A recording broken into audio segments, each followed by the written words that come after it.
예, 반갑습니다. 우리 예배 개편이 임박하였습니다.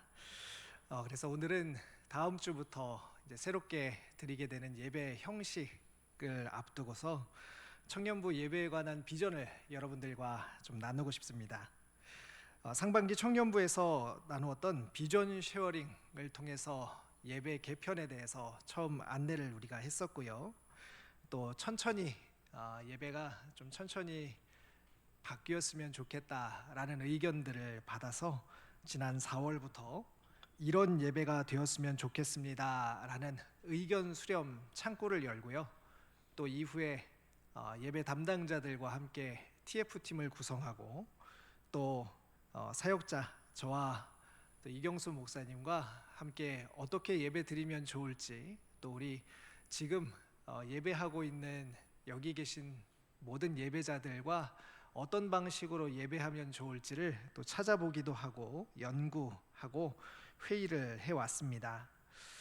그래서요, 오늘은요, 이 예배 어떤 목적을 가지고 앞으로 어떻게 예배 드리면 좋을까에 대해서 그 방향을 좀 나누고 싶습니다. 예배 개편의 목적은 무엇일까요? 이렇게 개편을 한다고 하면요, 내심 한켠에 이런 생각이 드는 분들이 있을 수도 있겠습니다. 야, 뭘 자꾸 바꾸나? 이전에 것도 나쁘지 않았는데 뭘 이렇게 잘못됐다고 바꾸는 걸까라고 생각이 드시는 분들도 있지 않을까 싶습니다. 그런데 예배 개편이라는 단어를 사용하는 것에 좀 집중해 보셨으면 좋겠습니다. 우리가 흔히들 무언가를 바꿀 때 개혁이라고도 하지 않습니까? 근데 개혁이라는 뉘앙스는요, 아무래도 무언가 문제가 있고 잘못된 것으로부터 완전히 새로운 것으로 탈바꿈하는 의미들이 좀 강한 것 같습니다. 그에 반해서요, 개편이라고 명칭하는 것은요, 이전에 우리가 드렸던, 그러니까 오늘 지금 우리가 드리고 있는 이 예배 형식도요, 저에게 또 여러분에게 너무나 소중하고 귀한 형식이라는 것을 잘 알기 때문입니다. 이전에 문제가 있어서 예배 형식을 뒤집는 게 아니라는 것이지요. 기존의 예배 형식도 대광의 전통 속에서 우리 믿음의 선배들과 또 그리고 지난 시간 동안 우리가 뜨겁게 함께 예배하고 예배를 통해서 우리의 삶을 일구고 하나님을 만나왔던 것을 우리는 알고 있습니다. 특별히 박영모 목사님과 지난 10년 전 이 예배 형식들을 가지고 많이 고민하면서 지난 10년 동안에 이 예배 형식들을 함께 읽어온 당사자로서 지금의 예배 형식도 굉장히 소중하다는 것을 한 번 더 말씀드리고 싶습니다. 그렇다면 왜 예배 형식을 바꾸는 것일까요? 세 가지의 큰 이유를 가지고 여러분들과 앞으로 변경되는 예배 형식의 의미들을 좀 생각해 보면 좋겠습니다. 기존의 것들이 문제가 있어서 바꾸는 게 아니라면요, 더 좋은 것을 위해서 바꾸는 것이다 라고 말할 수 있겠습니다. 첫 번째로는요, 예배 언어의 일치가 좀 있으면 좋겠다 하는 마음을 가지고 있습니다. 지난 10년 그리고 지난 20년, 30년 이전과 비교했을 때요, 예배를 드리고 있는 구성원들이 달라졌다라는 것을 알 수 있습니다. 이전에 지금은 집사님들이 되시고 지금은 권사님들이 되시고 장로님이 되신 그런 분들과 달리 지금 여러분들의 삶은요, 너무 다르다는 것을 알지 않습니까? 여러분들을 둘러싼 사회, 문화, 삶의 양식들이 이전과는 완전히 달라졌습니다. 지금은요, 아주 그 옛날 구약 시대처럼 예배 시간에 양을 잡지 않습니다. 여기서 도사를 해서 각을 떠서 하나님께 번제를 올려드리는 그런 예배를 그 누구도 드리지 않습니다.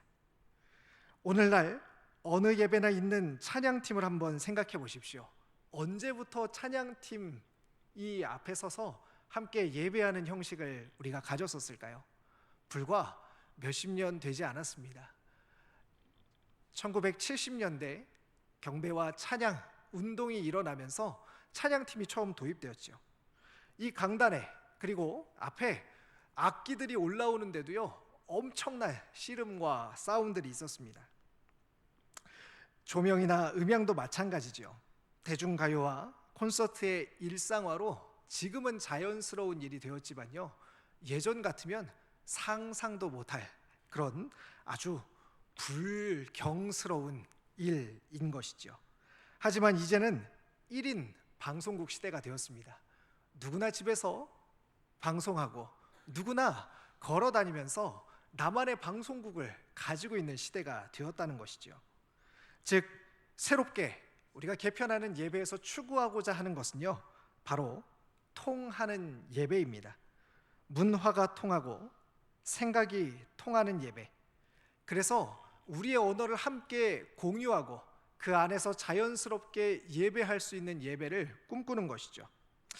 아마 어느 곳에서 혹은 어떤 예배를 드리면서 답답함을 느꼈던 경우가 있다면요, 대부분 이런 통하지 않는 언어가 다른 답답함에서 오는 이유들이었을 것입니다.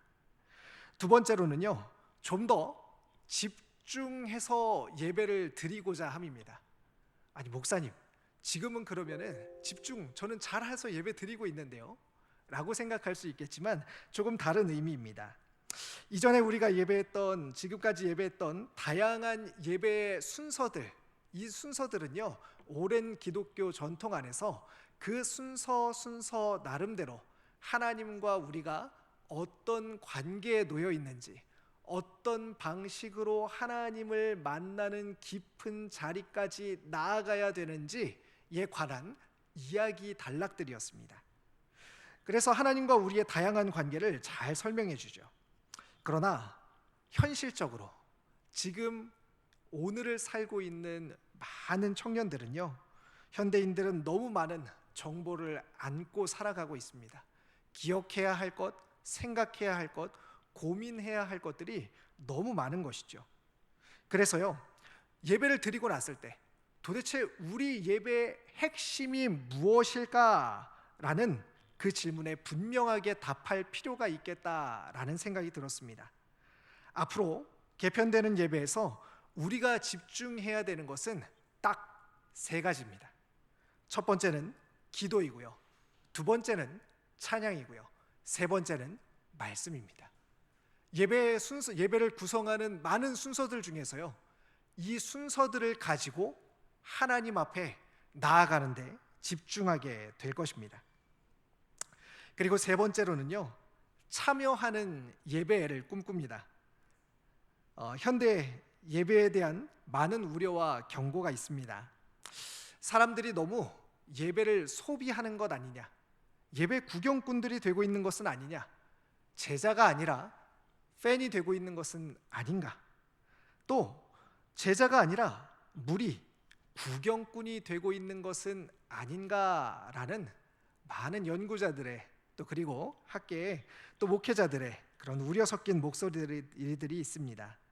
이와 같은 것들은요, 모두 예배하는 예배자들이 수동적으로 예배하고 있지 않은가라는 걱정에서 나오는 것이죠.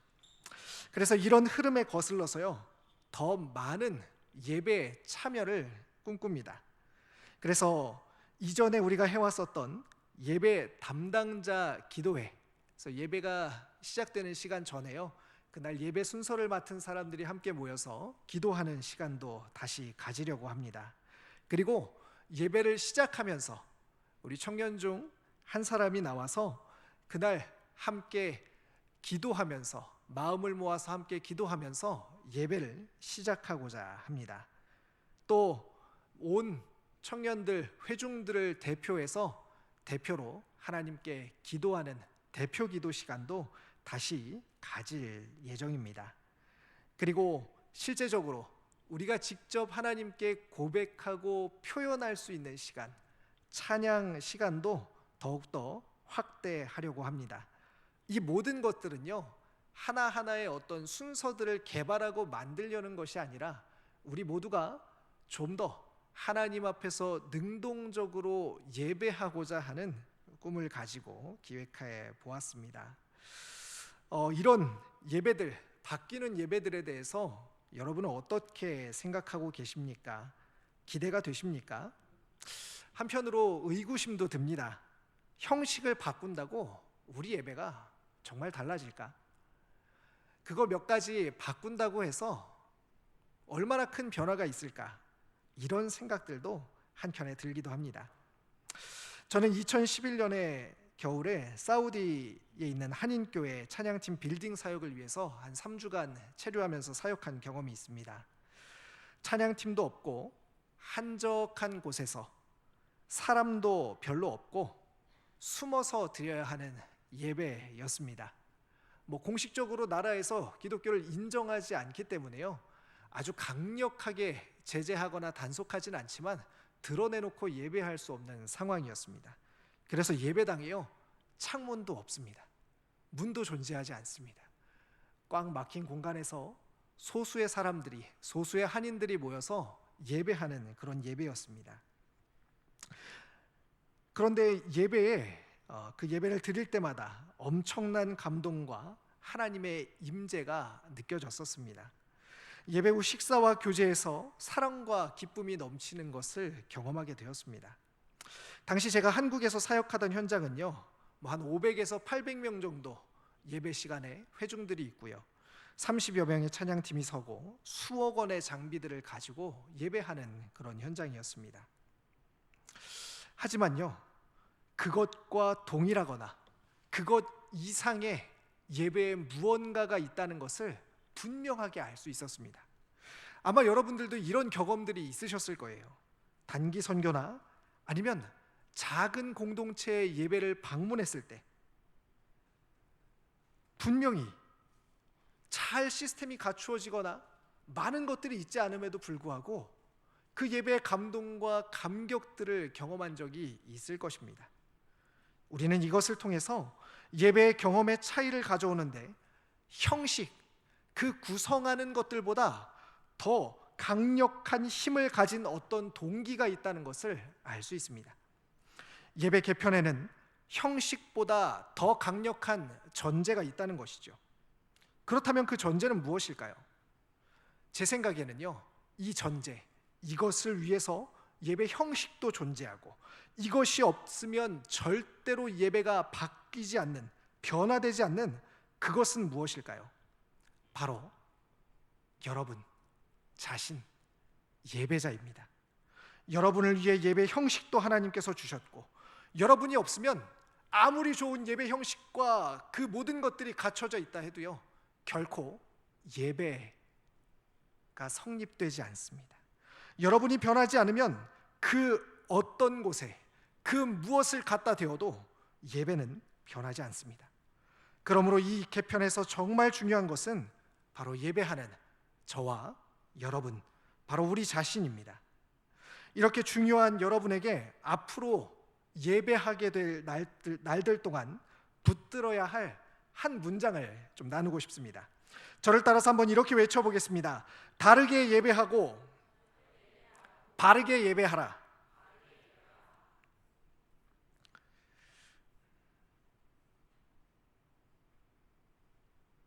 더운 날씨가 지나고 가을이 되니까요, 여기저기서 러닝, 마라톤 대회 소식들이 들려옵니다. 그런데요, 최근에 SNS를 보다가 이런 기사를 보았습니다. 부정행위 논란 기사였는데요, 어떤 사람이 1등 인증샷에 찍히기 위해서 중간부터 부정 행위로 달렸다는 것입니다.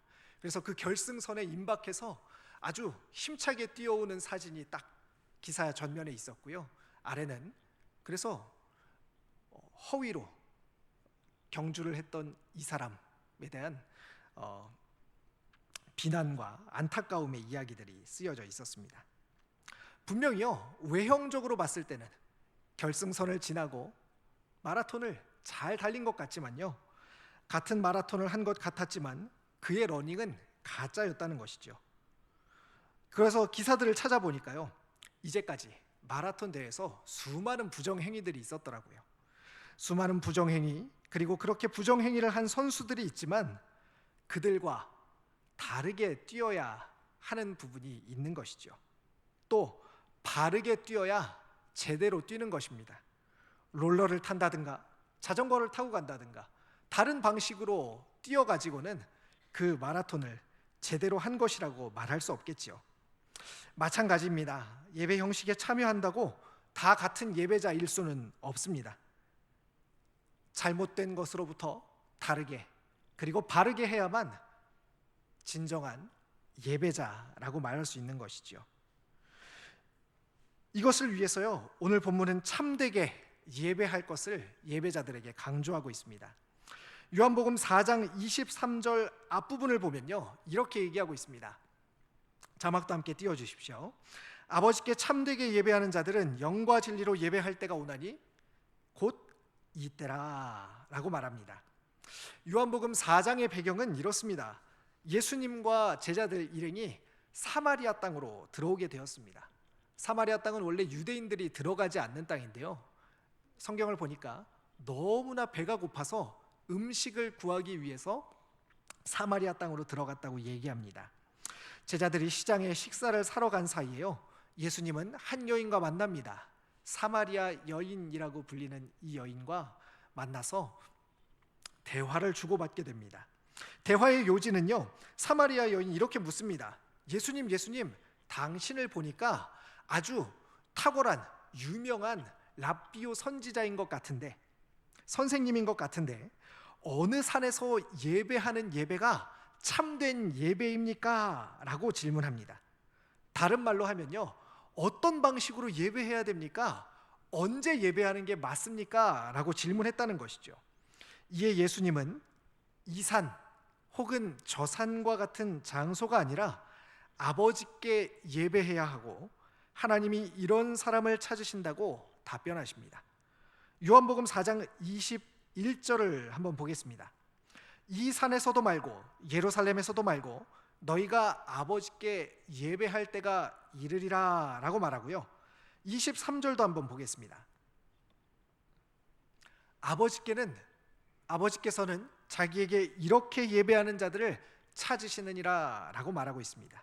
즉 형식이 아니라 예배자가 중요함을 우리에게 가르쳐주고 있는 것이죠. 자, 이처럼요, 예배에 있어서 가장 중요한 것은요, 예배를 드리는 바로 그 사람이라는 것입니다. 그래서요, 다르게 예배해야 하고 바르게 예배해야 하는 예배자들이 필요합니다.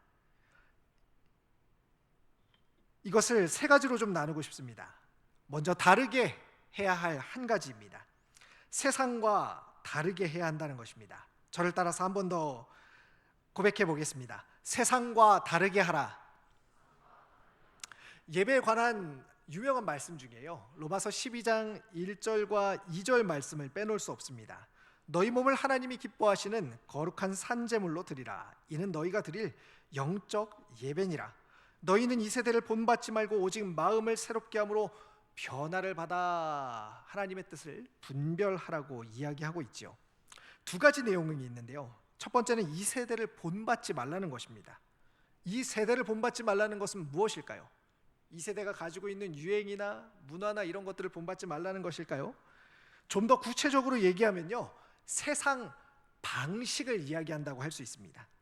바로 이방신을 섬기는 방식으로 예배하지 말라는 것입니다. 그렇다면 이방신을 섬기는 세상 방식이란 무엇입니까? 하나님을 조종하는 방식으로 하나님을 섬길 수 있다는 것입니다. 예를 들면요, 바알을 섬기는 사람들, 구약에서 바알을 섬기는 사람들은요, 내가 필요한 비를 내려달라고 요구하기 위해서요, 내 필요를 들어달라고 요구하기 위해서 그 필요를 들어줄 수밖에 없도록 하는 방식으로 우상을 섬겼습니다. 또 타인을 희생시키는 방식으로 예배하는 것일 수도 있겠죠. 고대에는요, 가장 강력한 제사 방식 중에 하나가 바로 인신제사였습니다. 어디까지 신을 감동시킬 수 있을까? 나의 필요와 내 뜻대로 신을 움직이기 위해서 무엇까지 할 수 있을까라고 했을 때 사랑하는 가족과 사람을 제물로 공양하고 바치게 되는 자리까지 간다는 것입니다. 다른 사람을 희생시켜서라도 내가 원하는 바를 이루겠다는 인간의 탐욕과 욕망이 잘 반영되는 것이죠. 오늘날에는 이런 제사는 없겠죠. 오늘날로 바꿔서 얘기한다면요, 현대는요, 누군가의 희생과 누군가의 희생을 통해서 나는 서비스 받는 편안한 예배를 참석하겠다라는 것이 아마 비슷한 이야기가 될 수 있을 것입니다. 또요, 내 만족과 욕구를 채우는 방식으로 예배하는 것일 수 있죠. 사람들은 누구나 나를 만족시켜봐 라는 마음을 가지고 예배하곤 합니다. 하지만요, 이와 같은 것은 이방신들을 섬기는 방식으로 예배하는 것이죠. 또 로마서 12장 1절과 2절에는요, 너희 몸을 드리라 라고도 얘기합니다. 이것은 다른 말로 삶을 드리라는 뜻인데요, 주중에서도 앞선 세 가지와 같이 하나님을 조종하는 방식으로, 타인을 희생시키는 방식으로, 내 만족과 욕구를 채우는 방식으로 이방식 섬기듯 하나님을 섬겼던 사람들은요, 예배할 준비가 되지 않았다라고 말하는 것입니다. 즉 우리의 예배란 주일의 형식에 참여하는 게 아니라 전 삶을 하나님 앞에 드리는 신앙 일체의 삶이라고 말할 수 있는 것이죠. 사마리아 여인의 질문도 같은 것입니다. 요한복음 4장 22절은요, 예수님께서 말씀하십니다. 너희는 알지 못하는 것을 예배하고 라고 말합니다. 이것은요, 이방 신앙과 뒤섞인 예배를 사마리아 사람들이 드리고 있었다는 것입니다. 우리말로 얘기하자면요, 예배인 것 같은 비스무리한 예배는 아닌, 예배인 것과 예배와 뭔가 비슷한 그런 것들을 하고 있었다는 말입니다. 마치요, 예수님 사진을 올려놓고 제사 드리는 것과 비슷한 이야기입니다. 세상에서 살고 세상 문화 위에 서 있기 때문에 그래서 반드시 다르게 해야 할 것이 존재합니다. 예배는 세상을 따라가는 게 아니라 세상과 다름을 보여주는 행위여야만 합니다. 모든 것을요, 선교를 위해서, 또 사람들의 구원을 위해서 사람들에게 우리가 다 맞추고 할 수 있지만요, 예배의 본질만큼은, 예배 중심만큼은요, 세상이 아니라 세상으로부터 구별됨을 보여주는 것이 맞다는 것입니다. 자, 바르게 해야 할 두 가지도 있습니다. 대상을 바르게 하는 것입니다. 저를 따라 다시 한번 고백해 보겠습니다. 대상을 바르게 하라. 예수님께서는 이렇게 말씀하십니다. 너희가 아버지께 예배할 때가 온다라고 말합니다. 기독교 신앙에서 가장 중요한 것이 있다면요, 바로 우리 신앙의 대상이 누구인지를 분명하게 아는 것입니다. 여러분, 신앙의 대상이 누구입니까? 하나님이죠. 하나님을 아는 것이 가장 중요한 것입니다. 그래서 바르게 예배할 때 중요한 것은요, 누구에게 예배하는지가 분명해야 합니다. 그분이 어떤 분인지를 알아야 합니다. 어떻게? 그러면요, 바르게 하나님을 분명하게, 하나님께 예배하는 것을 분명하게 하면서 바르게 예배할 수 있을까요? 아주 구체적인 적용을 드립니다. 예배 시간 동안 계속해서 질문하는 것입니다. 여러분, 예배 드리면서 질문해 본 적 있습니까? 하나님은 나에게 지금 무엇이라고 말씀하시는가? 질문하십시오. 이 찬양을 통해서, 이 고백을 통해서, 이 기도를 통해서, 이 말씀을 통해서 하나님 나에게 무엇이라고 말씀하시는가? 끊임없이 질문하시기 바랍니다. 하나님의 뜻은 무엇인가를 질문하시기 바랍니다. 그리고 예수님이라면 어떻게 하셨을까를 질문하시기 바랍니다. 뭐 이외에도요, 각자 여러 가지 질문들을 가지고 하나님이 누구신지 알려고 노력하는 방법들이 있을 수 있습니다. 하나님께 내가 예배하고 있다는 것을 분명하게 할 수 있는 무언가 방법들이 있을 수 있을 거예요. 하지만 가장 중요한 것은요, 이 예배 전 시간에 걸쳐서 하나님만 바라보아야 한다는 것입니다. 그 하나님으로부터 초점이 떨어져서 나의 필요나 나의 생각이나 나의 뜻이나 지금 나의 걱정이나 염려나 다른 것들로 우리의 관심이 쏠리게 되는 순간요, 우리가 드리는 예배는 바른 것이 아니라 다른 예배가 될 수 있다는 것을 기억하시기 바랍니다. 자, 마지막 세 번째로요, 태도를 바르게 해야 합니다. 다시 한번 저를 따라서 고백해 보겠습니다. 태도를 바르게 하라. 창세기에서 우리가 잘 알고 있는 가인과 아벨의 제사가 있습니다. 가인은요, 곡식을 하나님께 바치고요, 아벨은 새끼 양을 하나님께 바치게 됩니다. 그런데 어떤 결과가 있었습니까? 곡식을 바친 가인의 제사는 하나님 받지 않으시고요, 양을 바친 아벨의 제사는 하나님께서 받으십니다. 그래서 제물을 어떤 걸 드려야 하는 논란이 있기도 하지만 사실은요, 하나님께서 그와 그의 제사는 받지 않으셨고 그와 그의 제사는 받으셨다라고 이야기하는 것을 볼 때, 예배에서 중요한 것은요, 예배자 자신의 태도라고 말할 수 있습니다.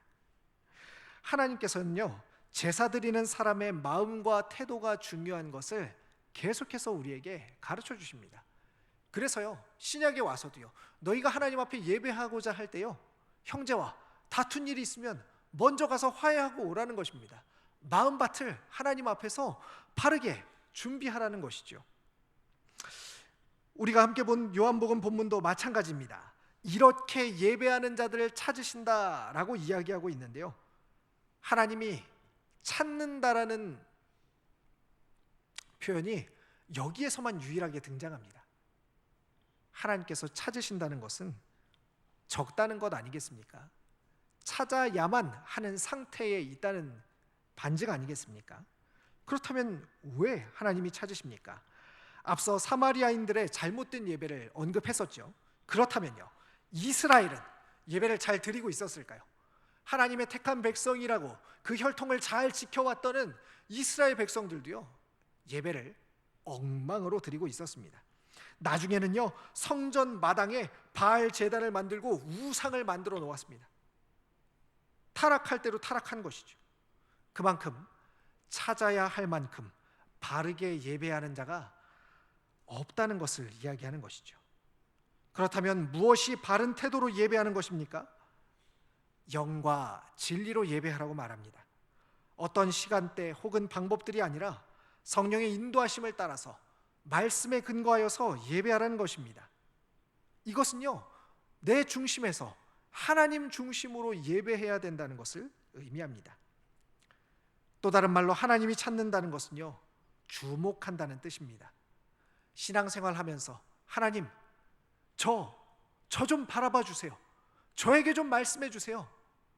그런 희망과 소망들이 우리 모두에게 있지 않습니까? 그런데 하나님이 찾는, 하나님이 주목하는 사람이 바로 이와 같은 사람이라고 얘기합니다. 하나님이 찾는, 바르게 예배하는 자, 하나님이 주목하는 그 사람이 되시기를 바랍니다.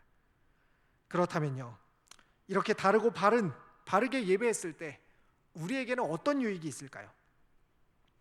하나님의 임재와 교제가 있습니다. 요한계시록 우리가 얼마 전까지 이제 함께 묵상을 했었는데요, 마침내 회복된 천상의 예배의 모습을 보여줍니다.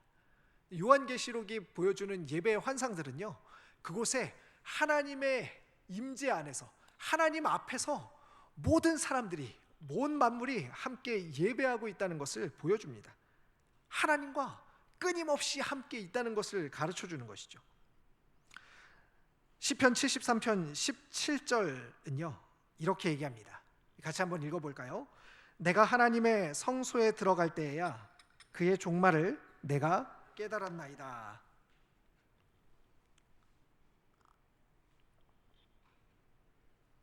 무슨 말인지 잘 모르겠죠. 시편 73편을 누가 지었냐면요, 당시에 예배를 인도를 하던 사람이 지었습니다. 그러니까 당시 예배하는 사람들 중에서요, 가장 영향력 있고 뛰어난 영성을 가진 사람이 지은 시입니다. 근데 시의 내용이 어떠냐면요, 하나님, 믿지 않는 사람들, 예배 안 드리는 사람들 때문에 시험 들 뻔했습니다.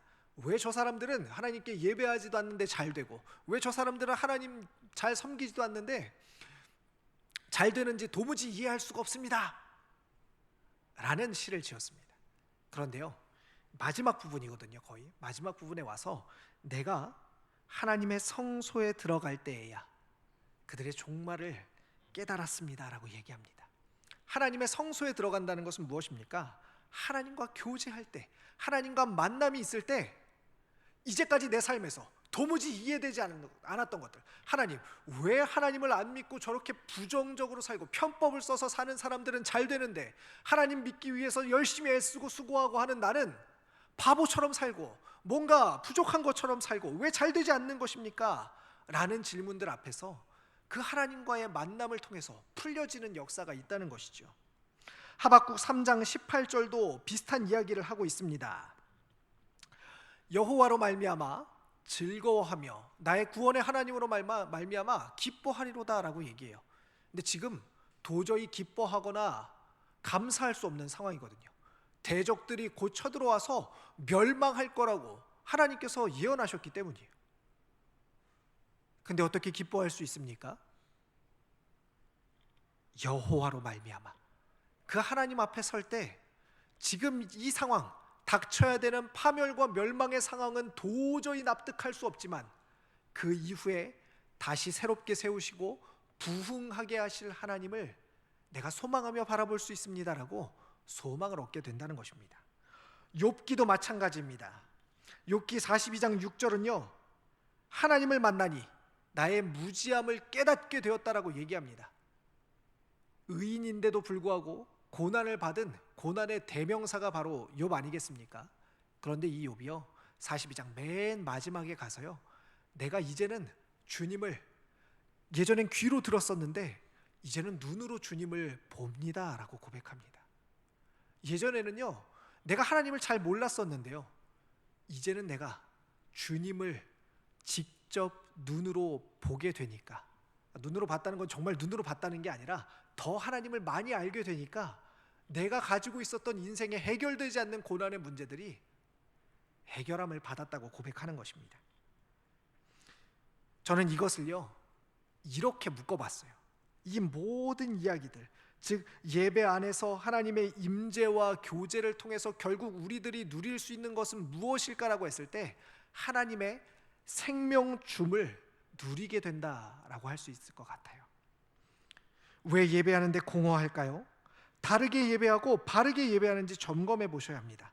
참된 예배는요 하나님과의 만남, 반드시 생명을 주기 때문입니다. 그 외에 또 다른 유익들도 있죠. 삶의 방향과 분별력을 준다라든가, 아니면 영혼의 치유와 새로운 힘을 준다라든가, 함께 예배하는 사람들이 회복된다든가 하는 참된 예배에 다양한 유익들이 있습니다. 특별히요, 내가 예배하는데 왜 다른 사람들이 회복됩니까? 라고 했을 때, 여러분 예배하면서 때로 앞에서는 찬양팀 혹은 내 옆에 주변에 예배하는 다른 사람들을 보면서 그 사람의 예배 때문에 은혜가 되고 또 그 사람의 어떤 고백 때문에 회복이 되는 것들을 경험해 보셨죠? 마찬가지로요, 나의 예배는 나의 예배로만 끝나지 않습니다. 반드시 우리의 예배까지 나아가게 된다는 것을 기억하시기 바랍니다. 자, 이제 말씀을 정리하겠습니다. 다음 주부터 새로운 형식으로 예배하게 됩니다. 그러나요, 언제나 그래왔듯이 중요한 것은 바뀌는 형식이 아닙니다. 그 형식을 통해서 우리 자신이 얼마나 새로운 마음으로, 얼마나 새롭게 하나님을 참되게 예배할 수 있느냐 하는 우리 자신의 변화입니다. 세상의 방식으로 잘못된 대상에게 잘못된 태도로 예배하고 있었다면요, 이제는 다르게 예배하고 바르게 예배하시기를 바랍니다. 그래서 형식뿐만 아니라 우리의 전부가 새롭게 되는 예배, 하나님이 원하시는 참된 예배를 매 주마다 드릴 수 있는 우리가 되면 좋겠습니다. 생명을 빼앗아가는 세상 속에서 매 주마다 매번 생명을 주시는 그 하나님으로부터 생명 누리는 예배자들이 다 되시기를 간절히 축원합니다. 우리 이 마음을 담아서요 오늘 함께 찬양하고 기도하고 싶습니다.